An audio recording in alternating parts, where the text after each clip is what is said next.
been a busy time here at MCM with so many new models. So let's just go back and look at the MT10 SP, which was launched in Cape Town in South Africa.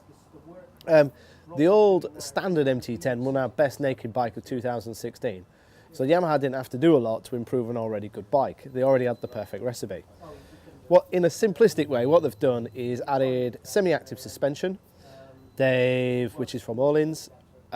They've added a full colour TFT dash. They've added very similar switchgear to the R1 with the little wheels, so you can, if the new dash is much more informative, you can navigate it. And they've changed the colours and made it look a bit more like an R1 with the blue wheels, for example. The dash is really informative, it's really easy to use. You've got little mode wheels so you can scroll through it. It just feels like an R1. The engine is exactly the same as the old model, so you've got 160 horsepower and 81.87 foot-pound of torque. The engine is exactly the same as the standard MT10, which is not a bad thing. As we said, it's a brilliant, brilliant engine. The rider aids are the same, there's no IMU, so it's just fairly basic traction control, but it does allow you to pull massive, effortless wheelies. The MT10 and the MT10 SP is one of the best wheelie bikes on the planet, and it is brilliant fun. What Yamaha have done is just given the MT10 a bit more versatility.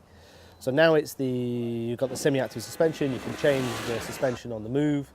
You've got two semi-active modes, one slightly sportier and one's more kind of road focused.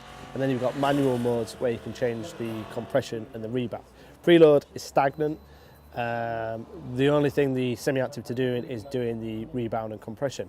But as you say, you can ride the bike, you have some great fun, you're having a great time. You hit like a bumpy section, you can soften it off. If you're going up into the mountains like we did in South Africa and it's really smooth like a racetrack, you can flick it into a sporty mode and you've got a bit more stability and more rigidity in the main chassis. The brakes, they're the same. There's a lot of similarities between the MT and the SP. You've just got the suspension and the dash and the colours really. For me, I'm a little bit older and I remember when SPs from Yamaha were really, really trick. So I wanted like a little bit more carbon and a few little more trinkets and a few little bits. But otherwise, a really brilliant bike. The only downside of the SP is that the standard model is a brilliant bike as well.